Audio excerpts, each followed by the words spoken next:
Good morning વિદ્યાર્થી મિત્રો, કેડીવાવ science સ્કૂલમાં આપનું સ્વાગત છે. આજે આપણે 11th સ્ટાન્ડર્ડની શરૂઆત છે કરશું, એટલે કે 11મા ધોરણમાં આપણે ભૌતિક વિજ્ઞાન છે એમાં આપણે શરૂઆતની જે વસ્તુઓ છે કે બેઝિક જે વસ્તુઓ છે એ આપણે થોડીક શીખવાનો પ્રયત્ન કરશું. હવે તમારું પહેલું ચેપ્ટર છે ભૌતિક જગત. ભૌતિક જગત એટલે શું એ સમજવા માટે સૌથી પહેલા તમારે સમજવું પડે કે ભૌતિક વિજ્ઞાન એટલે શું. બરાબર? તો ભૌતિક વિજ્ઞાન જેને આપણે કહીએ ફિઝિક્સ, બરાબર, એ ખરેખર ગ્રીક શબ્દ ફિઝિકમાંથી આવેલો છે. એમાંથી આવેલું છે ગ્રીક શબ્દ ફિઝિકમાંથી. ગ્રીક શબ્દ ફિઝિક.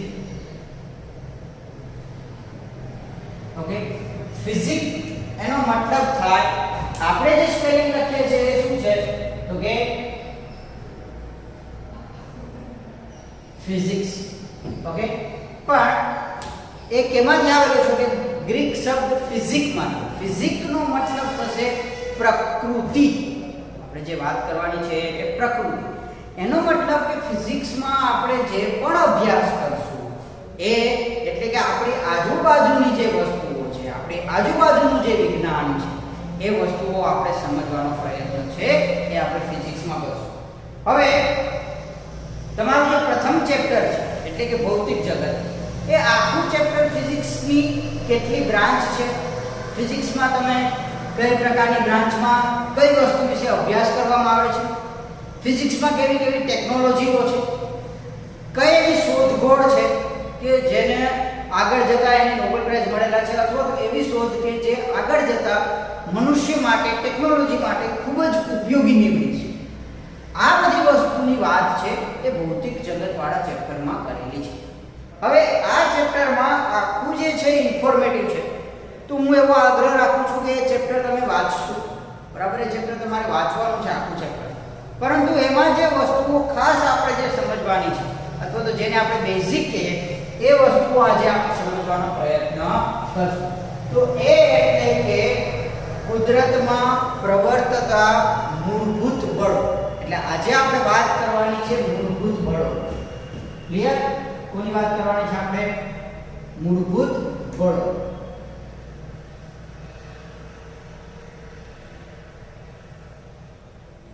મૂળભૂત બળોની આપણે આજે વાત છે કરવાની છે. ક્લિયર? તો આજે આપણે 4 પ્રકારના બળ છે ભણવાના છે. એમાં સૌપ્રથમ પહેલું જે બળ છે એ એટલે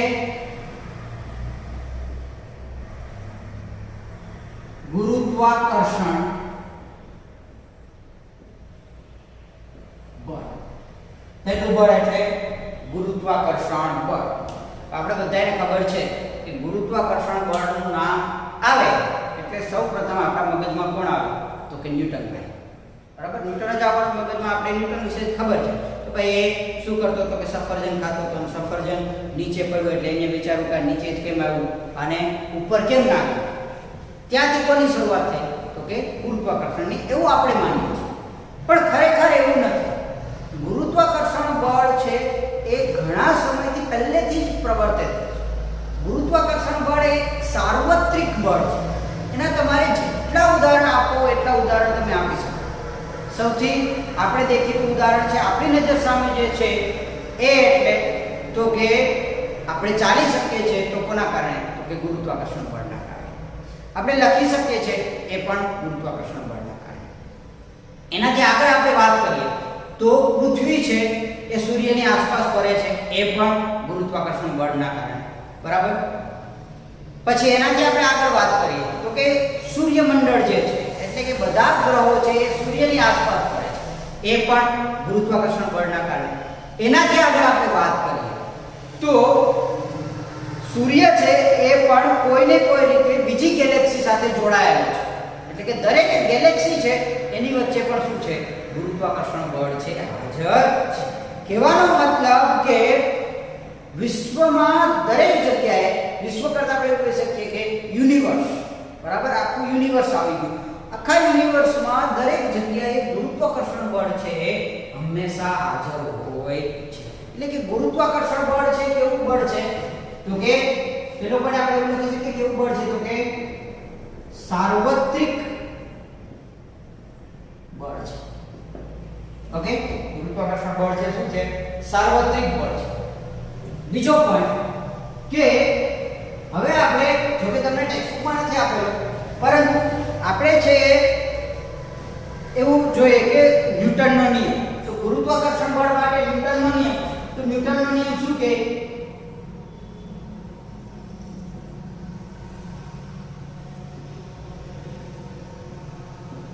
ન્યૂટનનો નિયમ શું કહે તો કે કોઈ પણ આપણે વાત કરીએ ન્યૂટનનો નિયમ યાદ કરો તમે શું થાય? કોઈ પણ બે પદાર્થો વચ્ચે લાગતું ગુરુત્વાકર્ષણ બળ કેવું હોય? ગુરુત્વાકર્ષણ બળ એ બંને પદાર્થોના દળોના ગુણાકારના સમપ્રમાણમાં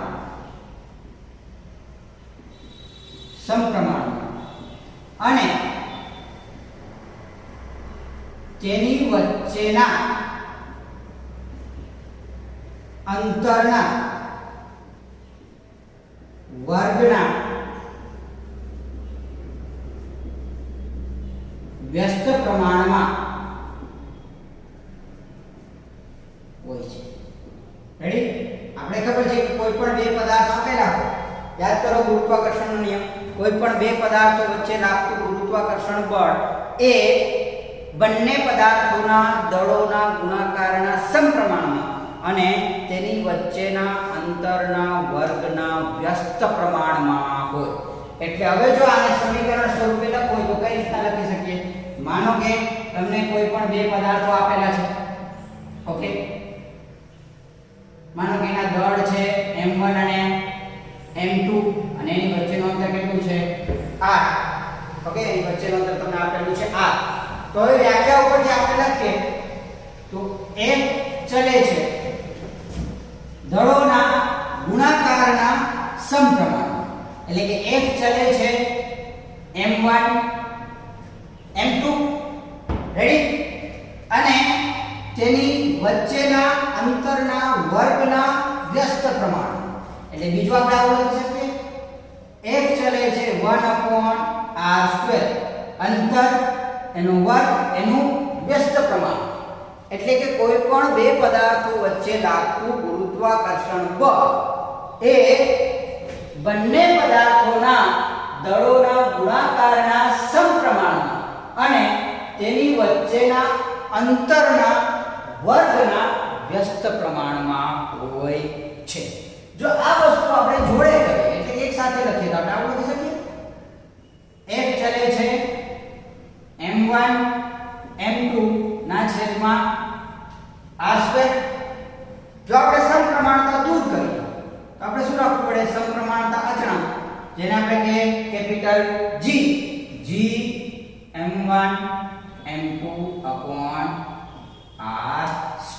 તો આ સમીકરણ આપણે મળશે G m1 m2 upon r². આ સમીકરણ તમે આગળના ધોરણમાં એટલે કે 9 10 માં તમે ક્યાંક ને ક્યાંક આ સમીકરણ છે ભણી ગયા છો. હજી આપણે 11th માં પણ આખું ચેપ્ટર છે, આખું ચેપ્ટર ગુરુત્વાકર્ષણ, જેના વિશે આપણે ભણવાનું છે. બરાબર? પણ આટલી વસ્તુ છે આમાં જોવાની છે. હવે બીજો પોઈન્ટ ખાસ કે ગુરુત્વાકર્ષણ બળ છે એ હંમેશા આકર્ષી પ્રકારનું. ગુરુત્વાકર્ષણ બળ છે હંમેશા કેવું હોય? આકર્ષી પ્રકારનું. એટલે કે કોઈ પણ પદાર્થો વચ્ચે ગુરુત્વાકર્ષણ બળ લાગતું હોય તો એ હંમેશા આકર્ષી પ્રકારનું જ હોય. એના પછીનો પોઈન્ટ આપણે શું લખી શકીએ તો કે ગુરુત્વાકર્ષણ બળ હંમેશા આકર્ષી હોય છે. એટલે કે ગુરુત્વાકર્ષણ બળ છે હંમેશા કેવું હશે? આકર્ષી જ હશે, એ ક્યારેય અપાકર્ષી હોઈ શકે નહીં. ઓકે, તો આ ગુરુત્વાકર્ષણ માટે વાત થઈ. ઓકે, હવે એના પછીની આપણે જે વાત કરવાની છે તો કે બીજા બળ વિશે આપણે વાત કરવાની છે. એ એટલે વિદ્યુત ચુંબકીય બળ. આપણે બીજા બળ વિશે જે વાત કરવાની છે એ એટલે વિદ્યુત ચુંબકીય બળ. હવે જો વિદ્યુત ચુંબકીય બળ કોને કહેવાય? તો કે કોઈ પણ બે વિદ્યુત ભારો તમને આપેલા હોય, સેમ ટુ સેમ આના જેવું, પરંતુ ફરક શું પડશે? તો કે વિદ્યુત ચુંબકીય બળ છે એ જો બે વિદ્યુત ભારો હોય, જ્યારે દળની જગ્યાએ વિદ્યુત ભારો આવી જાય ત્યારે ગુરુત્વાકર્ષણ બળની જગ્યાએ વિદ્યુત ચુંબકીય બળ છે આવશે. તો આ જ સેમ ટુ સેમ વ્યાખ્યા આપણે લખી શકીએ. શું કરીએ? તો કે પહેલો, બે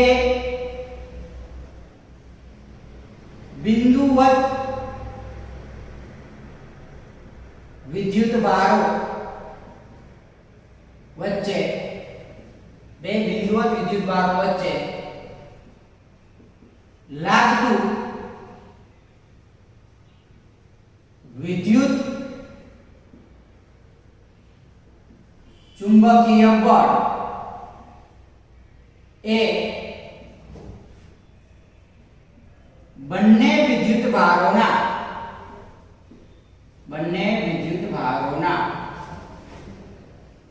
મૂલ્યના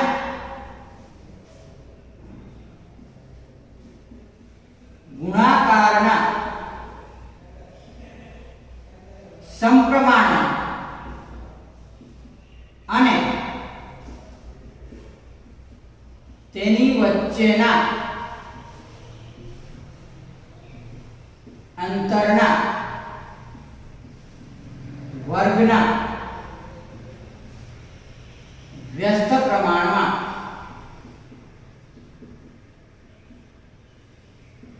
હોય છે.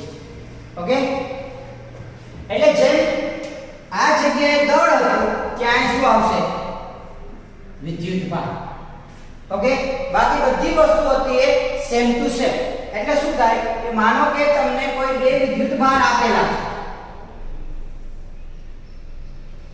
Q1 અને Q2, એની વચ્ચેનું અંતર છે r. તો આપણે બળ છે એને Fe કહી દઈએ, ઇલેક્ટ્રોમેગ્નેટિક ફોર્સ અથવા તો ઇલેક્ટ્રિક ફોર્સ. એટલે આપણે એનું નામ આપી દઈએ Fe બરાબર આપણે શું લખી શકીએ છીએ? તો કે Q1 Q2 upon r². Same to same. Okay, એટલે આપણે શું કરીએ? અહીંયા પણ આપણે સમપ્રમાણતા દૂર કરશું તો આપણે શું રાખવું પડશે? સમપ્રમાણતા અચળાંક. એટલે કે Q1 Q2 upon r². Ready? આ સમીકરણ આપણે મળ્યું. હવે વિદ્યુત ચુંબકીય બળમાં અમુક જે વાતો છે એ આપણે સમજવાની છે. સૌથી પહેલા પહેલો કે સમાન વિદ્યુત ભારો વચ્ચે લાગતું બળ છે, એટલે કે બે જો પ્લસ હશે, બંને વિદ્યુત ભારો પ્લસ હશે, તો એની વચ્ચે લાગતું વિદ્યુત ચુંબકીય બળ અપાકર્ષી. અને જો બંને વિદ્યુત ભાર એક પ્લસ અને એક માઈનસ, તો એની વચ્ચે લાગતું બળ છે કેવું હોય? તો કે આકર્ષી. એટલે આપણે એવું લખી શકીએ કે સજાતીય વિદ્યુત ભાર, ઓકે, સજાતીય વિદ્યુત ભાર હોય તો બળ છે કેવું મળે આપણે? તો કે અપાકર્ષી.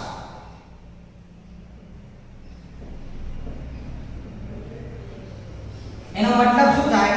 તો કે તમને જે વિદ્યુત ભાર આપેલા છે એમાં એક બંને વિદ્યુત ભાર છે પ્લસ, તો બળ કેવું હોય? અપાકર્ષી હોય. જો બે વિદ્યુત ભારો સજાતીય હોય તો એની વચ્ચે લાગતું વિદ્યુત બળ છે એ અપાકર્ષી. પછી એ બંને વિદ્યુત ભારો પ્લસ હોય કે એ બંને વિદ્યુત ભારો માઈનસ હોય.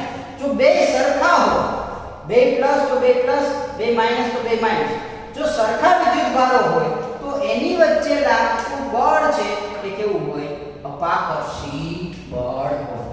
અને જો બંને વિદ્યુત ભારો છે એ વિજાતીય એટલે કે વિજાતીય વિદ્યુત ભાર હોય તો બળ કેવું હોય? આકર્ષી. ઓકે, એનો મતલબ શું થાય? તો કે એક વિદ્યુત ભાર છે પ્લસ હોય અને બીજો વિદ્યુત ભાર છે માઈનસ હોય, બરાબર?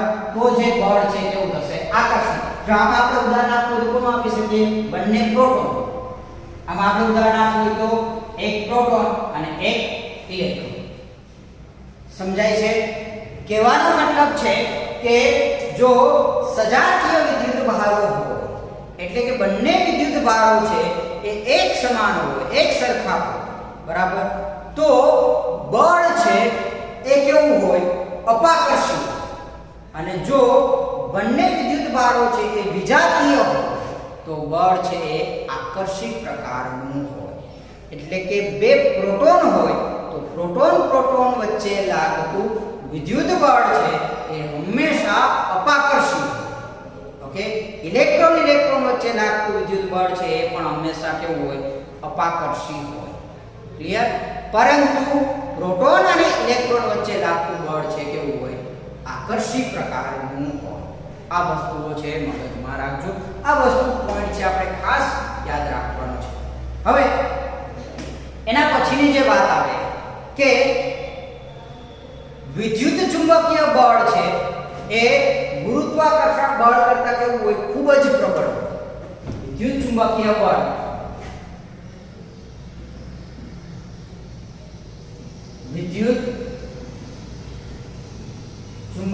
બળ એ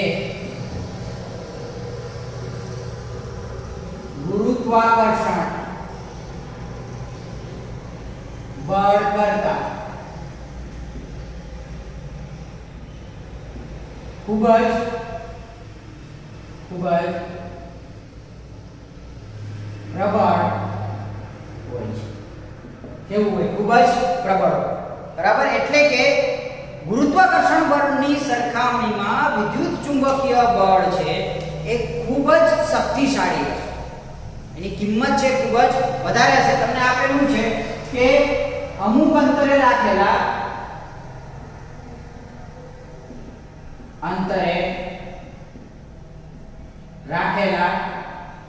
બે પ્રોટોન વચ્ચે લાગતું વિદ્યુત ચુંબકીય બળ ગુરુત્વાકર્ષણ બળ કરતા લગભગ 10⁻36 ગણું વધારે હોય છે. એટલે કે ગુરુત્વાકર્ષણ બળની કિંમત છે એના કરતા વિદ્યુત ચુંબકીય બળની કિંમત છે લગભગ 10⁻36 ગણી વધારે છે. એટલે તમે વિચારી શકો કે વિદ્યુત ચુંબકીય બળ છે એ ગુરુત્વાકર્ષણ બળની સરખામણીમાં કેટલું પ્રબળ હશે. ઓકે, હવે બે પોઈન્ટ આપણે જે સમજવાના છે એમાં સૌથી પહેલું કે આ બળને આપણે વિદ્યુત ચુંબકીય બળ કેમ કહીએ છીએ. તો પહેલો પોઈન્ટ કે વિદ્યુત અને ચુંબકીય ઘટનાઓ છે એ બંને તમે ક્યારેય અલગ પાડી શકો નહીં. એ બંને હંમેશા જોડે ઉત્પન્ન થતી ઘટનાઓ જ છે. 10મું ધોરણ યાદ કરો. 10મા ધોરણમાં તમે જોયું હતું કે આપણે કોઇલ છે અથવા તો ચુંબકને છે એ કોઇલની નજીક લઈ જાય, ગૂંચળાની નજીક લઈ જાય તો શું થતું હતું? તો કે વિદ્યુત પ્રવાહ છે ઉત્પન્ન થતો હતો. આ વસ્તુ આપણે જોઈ હતી, યાદ કરો. અથવા તો બે ગૂંચળા છે એને એકબીજાની નજીક લઈ આવો અથવા તો એકબીજાથી દૂર લઈ જાઓ તો પણ એમાં શું થાય? વિદ્યુત પ્રવાહ છે ઉત્પન્ન થાય, જેને તમે નામ આપેલું હતું વિદ્યુત ચુંબકીય પ્રેરણ, જેને આપણે શું કીધું 10મા ધોરણમાં? વિદ્યુત ચુંબકીય પ્રેરણ. તો કહેવાનો મતલબ કે ગતિમાન વિદ્યુત ભાર એટલે કે જે વિદ્યુત ભારો ગતિમાં હશે એ શું ઉત્પન્ન કરશે? ગતિમાન વિદ્યુત ભારો ચુંબકીય ક્ષેત્ર ઉત્પન્ન કરશે. અને બદલાતું જતું ચુંબકીય ક્ષેત્ર છે એટલે કે ચુંબકીય ક્ષેત્રની કિંમત જો બદલાતી જતી હોય તો એ વિદ્યુત ભાર અથવા તો વિદ્યુત પ્રવાહ છે ઉત્પન્ન કરશે. સમજો, ગતિમાન વિદ્યુત ભારો ચુંબકીય ક્ષેત્ર ઉત્પન્ન કરશે અને બદલાતું જતું ચુંબકીય ક્ષેત્ર વિદ્યુત પ્રવાહ ઉત્પન્ન કરશે. ઓકે, તો આ વસ્તુઓ છે આપણે સમજવાની છે. એના પછીનો પોઈન્ટ કે વિદ્યુત ચુંબકીય બળ છે એ સાર્વત્રિક બળ છે અથવા તો એવું આપણે કહી શકીએ કે બધા બળોનું મૂળભૂત બળ છે એ કયું છે? વિદ્યુત ચુંબકીય બળ છે. કઈ રીતે? જો આપણે એવું કહીએ કે ભાઈ આ બે પેન છે એને આ તમે છોડી દો તો ગુરુત્વાકર્ષણના કારણે આ જે માર્કર છે નીચે આવી છે, બરાબર છે. આની ઉપર તમે હાથ ઘસો તો શું થાય? ઘર્ષણ બળ છે તમને જોવા મળે, બરાબર છે. કોઈ પણ બે રાસાયણિક પ્રક્રિયા થતી હોય તો એમાં કોઈ પણ બંધથી જોડાયેલા, તમે સહસંયોજક બંધ, બરાબર, જે તમે નામ આપો એવા રાસાયણિક બંધથી જોડાયેલા, વાન ડર વાલ્સ ફોર્સ, આ બધી વસ્તુઓ તમે કેમિસ્ટ્રીમાં ભણશો. તો મારો કહેવાનો મતલબ છે કે જ્યારે તમે આ માર્કરને જોવો છો ત્યારે જો તમે એને નાના નાના ટુકડામાં વહેંચો તો ખરેખર તો એક કોઈ પણ વસ્તુ છે, આ કોઈ પણ બોક્સ હોય, ઓકે, કોઈ પણ બોક્સની વાત કરું, ત્યાં તમને કોઈ બોક્સ આવે, ઓકે, આ બોક્સ છે એ ખરેખર કોણ બનેલો છે? તો આપણે તમે એમ કહેશો સાહેબ અણુ અને પરમાણુ, બરાબર. તો અણુ અને પરમાણુની અંદર તમે જાઓ તો તમને શું મળે? તો કે ભાઈ પ્રોટોન, ન્યુટ્રોન અને એની આજુબાજુ શું હોય? તો કે ઇલેક્ટ્રોન. એટલે ખરેખર કોઈ પણ પદાર્થ છે, જો આને આપણે થોડું મોટું લખીએ આપણે આવું લખી શકીએ, સમજો કે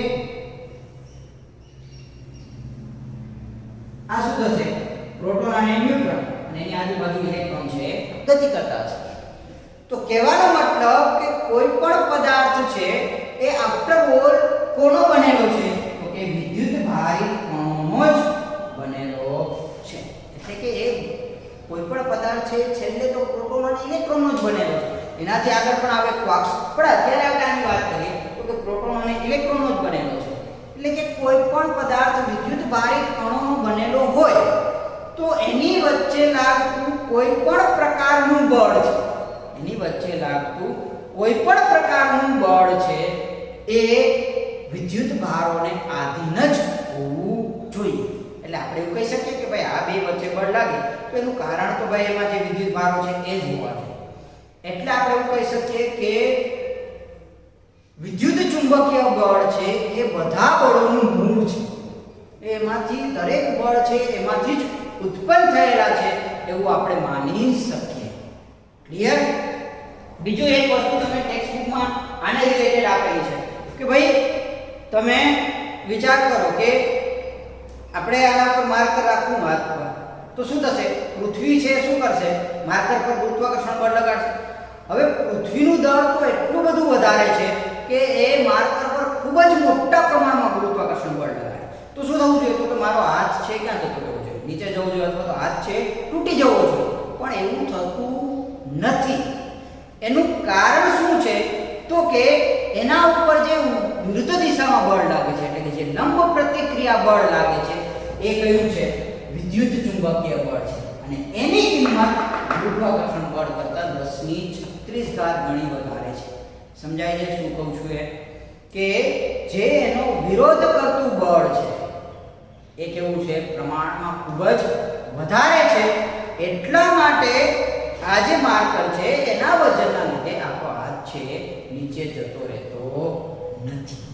તો વિદ્યુત ચુંબકીય બળમાં ખાસ તમારે સમજવાનું છે આ વસ્તુ આપણે ફરી પાછી 12મા ધોરણમાં ભણશું, પહેલા ચેપ્ટરમાં, બરાબર. અને ખાસ તમારે સમજવાનું છે કે સજાતીય વિદ્યુત ભારો હોય તો એની વચ્ચે લાગતું વિદ્યુત ચુંબકીય બળ છે કેવું હશે? સજાતીય વિદ્યુત ભાર હોય તો એની વચ્ચે લાગતું વિદ્યુત ચુંબકીય બળ છે એ કેવું હશે? અપાકર્ષી.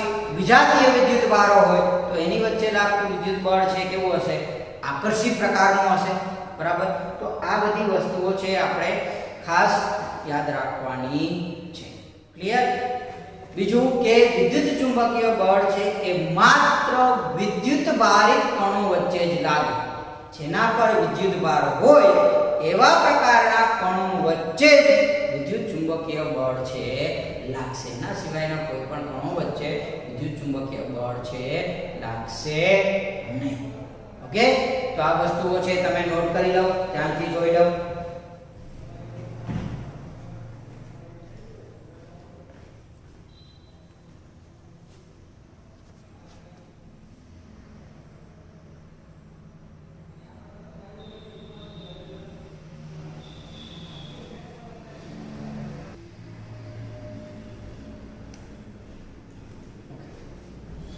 ચલો, તો હવે આપણે બે બળની વાત કરી. હવે આપણે બીજા બે બળો છે એના વિશે વાત કરવાની છે. હવે પછીના જે બંને બળ છે એ ન્યુક્લિયસ સાથે સંકળાયેલા બળ છે. બરાબર, ન્યુક્લિયસ એટલે આપણે ખબર છે કોઈ પણ પરમાણુ આપેલો હોય તો એના કેન્દ્રમાં શું રહેલું હોય, પ્રોટોન અને ન્યુટ્રોન, જેને આપણે શું કહીએ ન્યુક્લિયસ, અને એની આજુબાજુ ઇલેક્ટ્રોન હશે, શું કરતા હશે, ભ્રમણ કરતા હશે. આ આપણે ખ્યાલ છે. તો હવે સૌથી પહેલું જે છે એટલે કે આપણે વાત કરીએ ત્યારે તો ત્રીજા નંબરનું જે બળ છે એ એટલે શું થાય તો કે પ્રબળ ન્યુક્લિયર બળ. બરાબર, તો પ્રબળ ન્યુક્લિયર બળ વિશે છે આપણે અભ્યાસ કરવાનો. હવે જો પ્રબળ ન્યુક્લિયર બળ છે એ કોની વચ્ચે લાગશે તો કે ન્યુક્લિયોન વચ્ચે લાગશે. ન્યુક્લિયોન વચ્ચે એટલે તો સૌથી પહેલા તો જો એક પ્રશ્ન આપણે થાય કે તમને કોઈ પણ ન્યુક્લિયસ આપેલું, કોઈ પણ પરમાણુ આપેલો હશે, એની અંદર શું હશે, ન્યુક્લિયસ. એ ન્યુક્લિયસ અંદર શું આવેલું છે, પ્રોટોન અને ન્યુટ્રોન. હવે જો આપણે ખબર છે કે ન્યુટ્રોનનો વિદ્યુતભાર તો 0 છે, ન્યુટ્રોન પર કોઈ વિદ્યુતભાર નથી. પ્રોટોનનો વિદ્યુતભાર કેવો છે, પ્લસ. હવે માનો કે કોઈ પરમાણુ છે, એનો પરમાણુ ક્રમાંક 92 છે. બરાબર, 92 પરમાણુ ક્રમાંક છે. એનો મતલબ કે આટલા નાના ભાગમાં 92 પ્રોટોન રહેલા છે. 10 ની -15 ઘાત મીટર કરતા પણ ઓછા વિસ્તારમાં, 10 ની -15 ઘાત મીટર કરતા પણ ઓછા વિસ્તારમાં લગભગ 92 પ્રોટોન રહેલા છે. એટલે તમે વિચાર કરો કે આ પ્રોટોન વચ્ચે કેટલું પ્રબળ બળ લાગતું છે. કેમ કે પ્રોટોન હોય એટલે શું કરે, એકબીજાને ધક્કો મારવાના છે. તો આની અંદર 92 પ્રોટોન હોય ન્યુક્લિયસની અંદર, તો બધા શું કરે, એકબીજાને ધક્કો મારે અને આ ન્યુક્લિયસ શું થવું જોઈએ, તૂટી જવું જોઈએ. પરંતુ એવું થતું નથી. આપણે ક્યારે એવું જોયું નથી કે ન્યુક્લિયસ તૂટી ગયું. તો એનું રીઝન શું છે તો કે એનું રીઝન એટલે પ્રબળ ન્યુક્લિયર બળ. એટલે કે પ્રોટોન અને ન્યુટ્રોન વચ્ચે એવું કંઈક બળ લાગે છે કે જે ન્યુક્લિયસને બાંધીને રાખે છે. પ્રોટોન અને ન્યુટ્રોન વચ્ચે એવું કંઈક બળ લાગે કે જે ન્યુક્લિયસને બાંધીને રાખે છે. બરાબર, એ બળ એટલે પ્રબળ ન્યુક્લિયર બળ. કયું બળ તો કે પ્રબળ ન્યુક્લિયર બળ એ ન્યુક્લિયોનને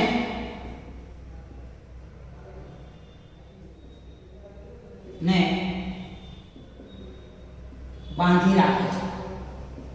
ઓકે, ન્યુક્લિયનનો મતલબ શું થશે, પ્રોટોન અને ન્યુટ્રોન ન્યુક્લિયસની અંદર જે રહેલા છે એ એટલે ન્યુક્લિયોન. એટલે ન્યુક્લિયસની અંદર કોણ હોય તો કે પ્રોટોન અને ન્યુટ્રોન. એટલે શું થશે, એને બાંધી રાખે. બીજું સીધી વસ્તુ છે કે આ બળ કેવું હોવું જોઈએ, આકર્ષી હોવું જોઈએ. તો પ્રબળ ન્યુક્લિયર બળ હંમેશા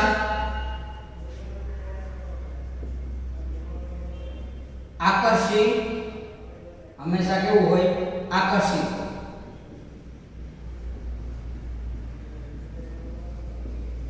રેડી?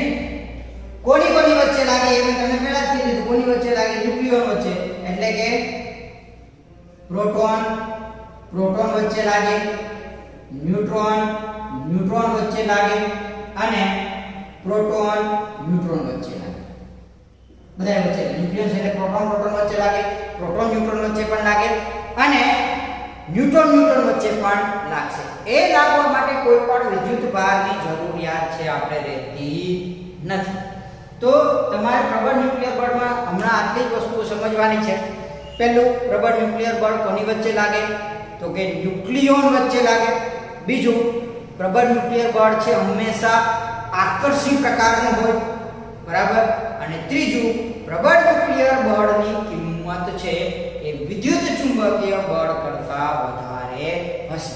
એટલે કે પ્રબળ ન્યુક્લિયર બળ હંમેશા વિદ્યુત ચુંબકીય બળ કરતાં વધારે હશે. પ્રબળ ન્યુક્લિયર બળ છે હંમેશા કેવું હોય? વિદ્યુત ચુંબકીય બળ કરતાં વધારે. સીધી વસ્તુ છે કે આ બે પ્રોટોન છે એકબીજાને ધક્કો મારે તો એ બે છૂટા પડી જાય. તો હવે જે બે બળ લાગતું હોય એ આ બંનેને ધક્કો મારે એના કરતાં જે ખેંચતું હોય એ બળ વધારે હોવું જોઈએ, તો જ આ બંને જોડે રહે, તો છૂટા પડી જાય. એટલા માટે વિદ્યુત ચુંબકીય બળ આ બંનેને છૂટા પાડવાનું કામ કરે, પ્રબળ ન્યુક્લિયર બળ છે આ બંનેને જોડવાનું કામ કરે. એટલે પ્રબળ ન્યુક્લિયર બળની કિંમત છે એ વિદ્યુત ચુંબકીય બળ કરતાં વધારે હોવી જોઈએ. ક્લિયર? તો આ વસ્તુ છે તમારે ધ્યાનમાં રાખવાની છે. અને હવે આપણે છેલ્લા બળની વાત કરીએ તો એ એટલે નિર્બળ ન્યુક્લિયર બળ. આ બળ વિશે તમને બહુ ખ્યાલ નહીં હોય, આ બળ વિશે તમે ક્યારેય સાંભળેલું પણ નહીં હોય, બરાબર. કેમ કે આ જે બળ છે નિર્બળ ન્યુક્લિયર બળ એ કોની વચ્ચે લાગે?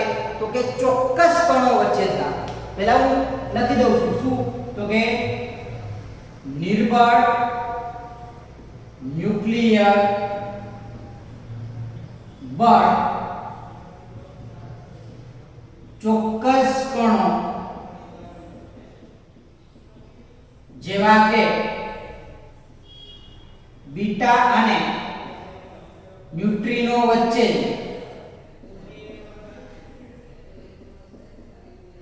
લાગે છે. ઓકે, અહીં તમે બે વસ્તુઓ લખેલી છે.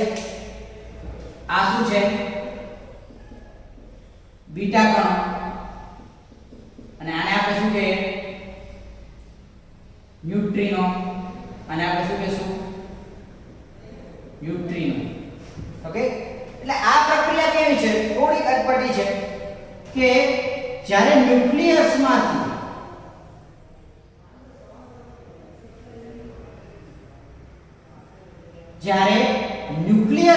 ઇલેક્ટ્રોનનું ઉત્સર્જન થાય એ એટલે શું થાય? બીટા પ્લસ અથવા તો બીટા માઈનસ નું ઉત્સર્જન થાય. આ પ્રક્રિયા. ઓકે, તો આ પ્રક્રિયા સાથે શું થાય? ન્યુટ્રિનો અથવા તો આની સાથે છે શું મુક્ત થાય? એન્ટી ન્યુટ્રિનો છે મુક્ત થશે. એ તમારા માટે અત્યારે મહત્વનું નથી. તમારે જે યાદ રાખવાનું છે એ કે નિર્બળ ન્યુક્લિયર બળ છે એ ચોક્કસ કણો વચ્ચે જ લાગે, જેમ કે બીટા પાર્ટિકલ અને ન્યુટ્રિનો. ઓકે, એની વચ્ચે જ આ બળ છે તમને જોવા મળશે. બાકી કણો વચ્ચે છે તમને બળ છે જોવા મળશે નહીં. તો આજે આપણે જે વાત કરી એ કુદરતમાં પ્રવર્તતા મૂળભૂત બળોની વાત. ઓકે, આના સિવાયના પણ ઘણા બળો છે, પરંતુ અત્યારે આપણા માટે અથવા તો સાયન્સ માટે જે પણ બળો છે કે જેનો સૌથી વધારે આધાર રહેલો છે એ આ ચાર મૂળભૂત બળો છે કે જેના આધારે બાકીના બધા બળો છે એને આપણે એક્સપ્લેન કરી શકીએ. ક્લિયર? તો આ વસ્તુઓ છે તમારે ખાસ સમજવાની છે. આમાં ખાસ કરીને બે બળ, પહેલું ગુરુત્વાકર્ષણ બળ અને વિદ્યુત ચુંબકીય બળ બીજું. આ બે બળ છે એના વિશે જોકે આપણે બધા બળ વિશે ડિટેલમાં ભણશું જેમ જેમ ચેપ્ટરમાં આવશે. જેમ કે તમારે ગુરુત્વાકર્ષણ બળ છે 11માં ચેપ્ટર આવશે, 8મું છે ગુરુત્વાકર્ષણ, એના ત્યારે આપણે ડિટેલમાં ભણશું. વિદ્યુત ચુંબકીય બળ છે એની વાત આપણે 12માના પ્રથમ પ્રકરણમાં કરશું, બરાબર. વિદ્યુત ભાર અને વિદ્યુત ક્ષેત્ર, જ્યાં તમારે કુલમ્બનો નિયમ આવશે, ત્યાં આપણે ફરી પાછી એ વસ્તુઓ છે એ ડિટેલમાં થોડીક સમજવાનો પ્રયત્ન છે કરશું. અત્યારે તમારે જે વસ્તુ સમજવાની છે, સૌથી પ્રબળ બળ છે એ એટલે કયું? સ્ટ્રોંગ ન્યુક્લિયર બળ. સૌથી પ્રબળ ન્યુક્લિયર બળ. એના પછી કોણ આવશે? સૌથી, જો આપણે લખીએ તો સૌથી પ્રબળ છે, સૌથી વધારે કિંમત કોની હશે? તો કે પ્રબળ ન્યુક્લિયર બળ, એની કિંમત સૌથી વધારે. એના પછી કોણ આવશે? તો કે એના પછી આપણે વાત કરીએ તો કે વિદ્યુત ચુંબકીય બળ. એટલે કે સૌથી વધારે કિંમત પ્રબળ ન્યુક્લિયર બળની, એના કરતાં વધારે કિંમત વિદ્યુત ચુંબકીય બળની, એનાથી ઓછી કિંમત નિર્બળ ન્યુક્લિયર બળ, અને સૌથી છેલ્લે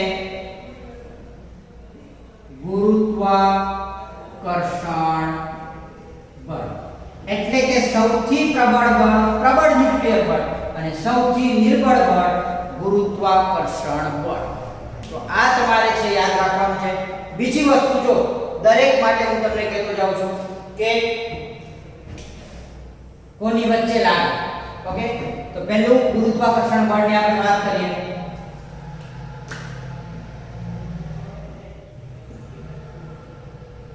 ગુરુત્વાકર્ષણ બળ તો કોની વચ્ચે લાગે? બધા જ કણો વચ્ચે.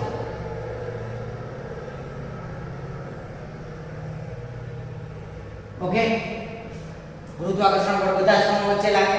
બીજું આપણે વાત કરીએ વિદ્યુત ચુંબકીય બળ.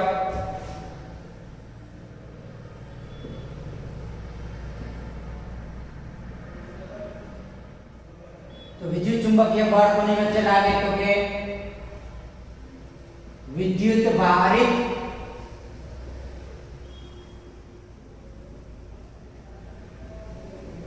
કણો વચ્ચે. એના પછી આપણે વાત કરીએ તો કે પ્રબળ ન્યુક્લિયર બળ.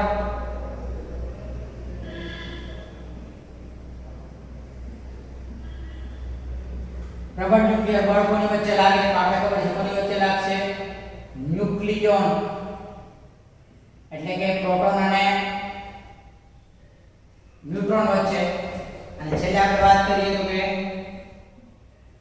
નિર્બળ ન્યુક્લિયર બળ.